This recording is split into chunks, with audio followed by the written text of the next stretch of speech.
China is signaling it won't give an inch to the United States in Latin America.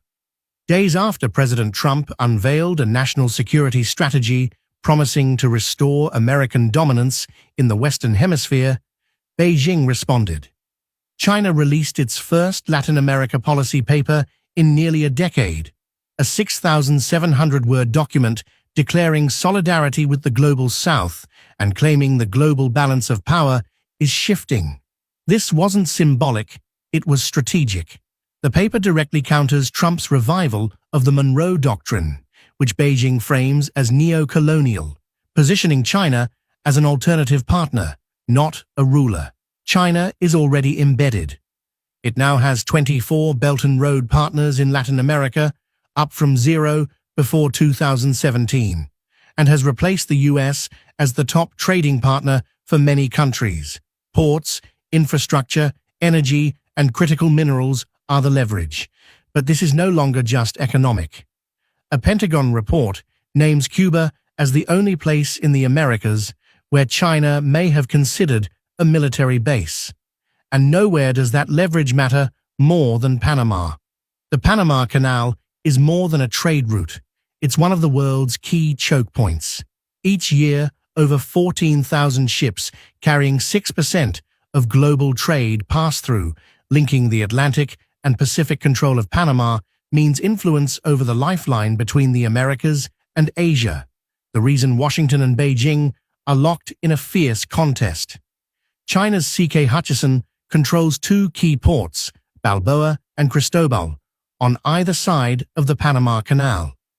The U.S. views this as a security risk, fearing Beijing could restrict naval access or use port technology for surveillance. Trump pushed C.K. Hutchison to sell the ports to BlackRock to take back control from China. But Beijing blocked the sale, demanding its state-owned giant COSCO get a stake instead. COSCO isn't just a company, it's closely linked to China's military and intelligence network. Under the compromise, COSCO may get stakes in 41 other ports worldwide, including key ones in Mexico, Jamaica, and the Bahamas, alarmingly close to U.S. shores. And this is where Washington escalates. The United States is rewriting the map of the Western Hemisphere, and Trump calls it the Monroe Doctrine. For the first time in decades, the U.S. has deployed a full naval strike force to the Caribbean. The USS Gerald R. Ford, destroyers, Super Hornets, even B-52s. Official mission? Destroy drug smuggling boats.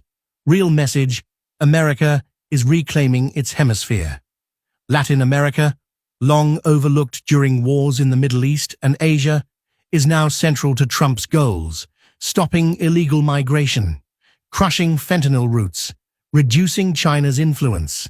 The policy revives the 1823 Monroe Doctrine, warning foreign powers to stay out of the Americas, now updated with modern gunboat diplomacy. Trump is rewarding allies like Argentina's Javier Milei with a $20 billion bailout and punishing rivals like Brazil's Lula with 50% tariffs. Mexico faced 25% tariffs unless it cut migrant flows, and complied because 80% of its exports rely on the U.S. Trump wants the Western Hemisphere, from Canada to Argentina, under one strategic umbrella led by Washington.